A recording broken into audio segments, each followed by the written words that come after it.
कहानी स्टार्ट होती है एक डिस्टर्बिंग सीन से, जिसमें रात के पूरे 3:15 बजे डिफॉय फैमिली का रेनॉल्ड अपने घर की बेसमेंट में टीवी पर कुछ देखता है। फिर वो एक गन पकड़ता है और अपनी पूरी फैमिली को मार डालता है। पूछने पर रेनॉल्ड पुलिस को बताता है कि वो किसी आत्मा के वश में था। ये घर अमेटिविल में है। दोस्तों, आगे बढ़ने से पहले चैनल सब्सक्राइब जरूर कर लीजिएगा। आज उस घटना को हुए 1 साल हो गया है। आगे हम न्यूली मैरिड कपल जॉर्ज और कैथी लट्स को देखते हैं। कैथी की ये दूसरी मैरिज है। पहली मैरिज से कैथी को 3 बच्चे हैं। अब जॉर्ज ही इन सब का ख्याल रखता है। आज कैथी और जॉर्ज नया घर ढूंढने निकले हैं। कैथी न्यूज़पेपर में एक घर की एड देखती है जो कि उनके बजट के हिसाब से बिल्कुल ठीक है। ये घर और कोई नहीं बल्कि एमिटीविल का वही घर है जिसमें साल पहले डिफॉय फैमिली मरी थी। ब्रोकर फिर कैथी और जॉर्ज को घर का लुक अराउंड कराती है। जॉर्ज और कैथी देखते हैं कि घर के साथ ही एक लेक है। जॉर्ज के पास वाटर बोट है। कैथी जॉर्ज को कहती है कि तुम्हारे लिए भी ये घर परफेक्ट है। जॉर्ज कहता है परफेक्ट तो है लेकिन थोड़ा महंगा है। ब्रोकर को घर की हिस्ट्री पता है। वो घर में डर रही होती है। जॉर्ज और कैथी बेसमेंट में जाते हैं जो कि बहुत अच्छी होती है। ब्रोकर बहाना बनाती है और बेसमेंट में नहीं जाती। जॉर्ज वहाँ एक क्लॉक देखता है जो 3:15 पर रुका हुआ है। फिर कैथी जॉर्ज को घर लेने के लिए मना लेती है। जॉर्ज सीधे सीधे ब्रोकर से पूछता है कि ये घर इतने सस्ते में क्यों बेचा जा रहा है। ब्रोकर फिर इन्हें डिफॉय फैमिली के मर्डर के बारे में बताती है। कैथी जॉर्ज से पूछती है कि क्या हमें घर लेना चाहिए। जॉर्ज कहता है कि घर किसी को नहीं मारते, लोग एक दूसरे को मारते हैं। और फिर अगले दिन लट्स फैमिली जॉर्ज, कैथी, बिली, माइकल, चेल्सिया अपने नए घर में आते हैं। इनका एक डॉग भी है। घर में पहला दिन होने के कारण लट्स प्यारी सी एक वीडियो रिकॉर्ड करते हैं। फिर रात को पहले ही दिन जॉर्ज को अजीब सी ठंड लगने लगती है। वो बेसमेंट में जाके फायरप्लेस में आग जलाता है। रात में कैथी थोड़ा वाइल्ड फील कर रही होती है। जॉर्ज और कैथी फिर पटाखे चला रहे होते हैं। उसी टाइम जॉर्ज को मरी हुई लड़की गले में फंदा लिए दिखाई देती है। जॉर्ज डर जाता है। अगले ही दिन जॉर्ज बीमार सा होना शुरू हो जाता है। इधर चेल्सी कैथी को कहती है कि जूडी उसकी फ्रेंड बनना चाहती है, पर कैथी चेल्सी को कहती है कि यहाँ कोई जूडी नहीं है बेटा। बाहर जॉर्ज माइकल को अजीब से ढंग से पूछता है कि क्या तुमने डॉग को खुला छोड़ा था। इतने बुरे तरीके से पूछे जाने के कारण माइकल डर जाता है, पर जॉर्ज फिर उससे माफी मांगता है। अब पैरानॉर्मल एक्टिविटीज होनी शुरू होती हैं। जूडी बाजार से घर आती है। वो देखती है कि चेल्सी घर में नहीं है। चेल्सी इनको बोट हाउस में मिलती है। चेल्सी अभी बच्ची है, उसका ऐसे बोट हाउस में जाना जानलेवा हो सकता था। जूडी जॉर्ज को बोलती है कि ध्यान रखा करो। जॉर्ज बोट हाउस को लॉक लगा देता है। रात में जॉर्ज को होश आती है। वो देखता है कि बोट हाउस खुला हुआ है। उसे लगता है कि चेल्सी फिर से बोट हाउस में गई होगी। जॉर्ज भाग के बोट हाउस जाता है और पानी में डुबकी मारता है, पर वहाँ कोई नहीं होता। वापिस आके देखता है कि चेल्सी अपने कमरे में सोई होती है, पर चेल्सी के स्टोर रूम में जूडी के भूत को किसी और भूत ने दीवार से चिपकाया होता है। जॉर्ज जब और ज्यादा वियर्ड बिहेव करने लगा है, वो बेसमेंट में बैठ जाता है जहाँ उसे एक जगह से गर्म हवा फील होती है। बाकी सारे घर में जॉर्ज को ठंड लगती है। कैथी उसे बुलाने आती है कि सोने चलते हैं, पर जॉर्ज कहता है कि तुम जाओ यहाँ से, मुझे यहाँ अच्छा फील हो रहा है।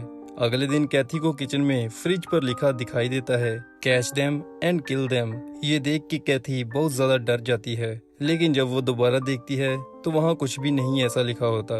कैथी अगले दिन घर का माहौल ठीक रहे जॉर्ज के साथ बाहर डिनर करने जाती है। पीछे बच्चों के लिए वो एक नैनी छोड़ जाती है। बिली गुस्सा करता है कि अब मैं बड़ा हो गया हूँ, मुझे नैनी की जरूरत नहीं है। पर जब वो हॉट नैनी को देखता है तो उसका मुंह खुला का खुला ही रह जाता है। दूसरी तरफ दोस्तों, जब जॉर्ज घर से दूर जाता है तो वो फिर से नॉर्मल हो जाता है। डिनर टाइम वो बहुत अच्छे से कैथी के साथ बातें करता है। दूसरी तरफ नैनी बिली को बताती है कि मैं तुमसे पहले रहने वाली फैमिली के बच्चों की भी बेबी सिटिंग किया करती थी। बच्चों को नहीं पता था कि यहाँ डिफॉय फैमिली का मर्डर हुआ था। नैनी फिर बताती है कि कैसे एक ही रात में रेनॉल्ड ने अपने बच्चों को और अपनी बीवी को मार डाला था। वो ये भी कहती है कि उसे ये घर डरावना लगता है। फिर चेल्सी भी वहाँ आ जाती है। वो कहती है कि जूडी को ये नैनी बिल्कुल नहीं पसंद। बिली नैनी को कहता है कि तुम इस अलमीरा में जाके दिखाओ। चेल्सी कहती है कि जूडी को पसंद नहीं आएगा, मत करो। पर नैनी अंदर अलमीरा में चली जाती है, जिसके बाद अलमीरा अपने आप बंद हो जाती है। नैनी की फटके 4 हो जाती है। फिर वहाँ नैनी को जूडी का भूत दिखाई देता है, जो नैनी का हाथ पकड़ के अपने माथे में लगी गोली में घुसा लेती है। नैनी डर के मारे कांपने लगती है। फिर जॉर्ज और कैथी घर आते हैं, लेकिन घर में पहले ही एम्बुलेंस आई होती है। नैनी भूत को देख के शौक में चली गई होती है। जॉर्ज घर में आते ही फिर से पागलों की तरह बिहेव करने लगता है, जैसे उसे कोई चीज कंट्रोल कर रही हो। बिली और माइकल जिद करते हैं कि हमें उन कमरों में नहीं सोना जहां कत्ल हुए हैं, पर जॉर्ज उन्हें डांटता है कि चुपचाप कमरे में चले जाओ वरना अंजाम बुरा होगा। कैथी को भी ये सुन के गुस्सा आ जाता है, पर फिर सभी अपने अपने कमरे में चले जाते हैं। कैथी चेल्सी के पास जाती है और उसे सोने को कहती है। चेल्सी कहती है कि जूडी हमारी हेल्प करना चाहती है। कैथी उसे चुप कराती है और सुला देती है। अगले दिन बेसमेंट में जॉर्ज को फिर से अजीब सी फीलिंग आती है, जिसके बाद उसे वोमिटिंग आ जाती है। फिर जॉर्ज अपना माइंड फ्रेश करने के लिए बाथ टब में रिलैक्स होके लेट जाता है, लेकिन तभी उसे किसी भूत की आर्म्स पानी में डुबोने की कोशिश करती हैं। तभी कैथी आती है और उसे पानी से बाहर निकालती है। जॉर्ज बहुत डरा हुआ होता है। कैथी जॉर्ज को डॉक्टर के पास लेके जाती है। डॉक्टर कहता है कि जॉर्ज बिल्कुल ठीक है। कैथी को कुछ भी समझ नहीं आती। फिर दोनों वापस घर आते हैं। घर आते ही दोनों देखते हैं कि चेल्सी घर के टॉप पर खड़ी होती है और नीचे गिरने ही वाली होती है। दोनों बुरी तरह डर जाते हैं। फिर जॉर्ज सीढ़ी लेके ऊपर चढ़ता है और कैथी घर के अंदर से होके चेल्सी को बचाने जाती है। कैथी फिर चेल्सी को लास्ट मोमेंट पर गिरने से बचाती है और जॉर्ज कैथी को पकड़ लेता है। कैथी चेल्सी पर चिल्लाती है कि तुम ऊपर क्या करने गई थी। चेल्सी कहती है कि उसे जूडी ने कहा था। कैथी कहती है कि जूडी नाम की कोई लड़की यहाँ नहीं है, पर चेल्सी मानने को तैयार नहीं। जॉर्ज तो घर आते ही अजीब सा हो जाता है। वो माँ बेटी को कहता है कि तुम सबको हो क्या गया है। जॉर्ज पर पैरानॉर्मल चीजें अब हावी हो रही हैं। वो अपना सारा सामान उठा के नीचे बेसमेंट में आ जाता है, जहाँ उसे वार्म फील होता है। इधर कैथी नजदीक के गिरजाघर में जाती है और पादरी को उसके घर में जो हो रहा है वो बताती है। पादरी उसे बताता है कि तुमसे पहले यहाँ डिफॉय फैमिली भी रहा करती थी और उनकी भी यही प्रॉब्लम थी। इधर जॉर्ज पहले दिन वाली वीडियो देख रहा होता है। उसे सारी फैमिली के चेहरे भूतिया लगते हैं, जैसे उसे सभी मारने वाले हैं। फिर 3:15 होते हैं। जॉर्ज को बोट हाउस से आवाज आती है। वो कुल्हाड़ी लेके वहाँ जाता है। जॉर्ज को लगता है जैसे कोई भूत उसे मारने वाला है। वो हवा में कुल्हाड़ी घुमाता है। कुल्हाड़ी इनके कुत्ते को लगती है, जिससे कुत्ता मर जाता है। जॉर्ज जल्दी जल्दी सब साफ करता है। अगले दिन रसोई में जॉर्ज सोच रहा होता है उसने क्या कर दिया। कैथी जॉर्ज को कहती है कि हम यहाँ से चलते हैं, पर जॉर्ज कहता है कि कोई कहीं नहीं जाएगा। बिल्ली आके पूछता है कि डॉगी मिल नहीं रहा। इस पर जॉर्ज कहता है कि वो भाग गया होगा। अगले दिन पादरी इनके घर आता है और पाठ पढ़ने लगता है, पर उस पर मक्खियों का हमला होता है। पादरी डर जाता है और वहाँ से भाग जाता है। रात जॉर्ज को बहुत ज्यादा आवाजें सुनाई देने लगती हैं। वो बोट हाउस के बाहर ही तड़प तड़प के सो जाता है। कैथी ये सब देख लेती है। आज 28वां दिन है। कैथी लोकल लाइब्रेरी में जाती है और इस घर की हिस्ट्री देखती है, जहां उसे पता चलता है कि रेनोल्ड डिफॉय ने पूरे 28 दिन बाद अपनी पूरी फैमिली को मार डाला था। पूछने पर रेनोल्ड ने बताया था कि वो किसी इवल के पोजेशन में था। इधर जॉर्ज को जहां से वार्म हवा आती है, वो उस दीवार को तोड़ के देखता है कि ये जगह पहले इंडियंस को बुरी तरह मारने के लिए बनाई गई थी। इधर कैथी पादरी के पास जाती है और पूछती है कि आप उस दिन भाग क्यों गए थे। पादरी कहता है कि अगर तुम जिंदा रहना चाहती हो तो उस घर को छोड़ दो।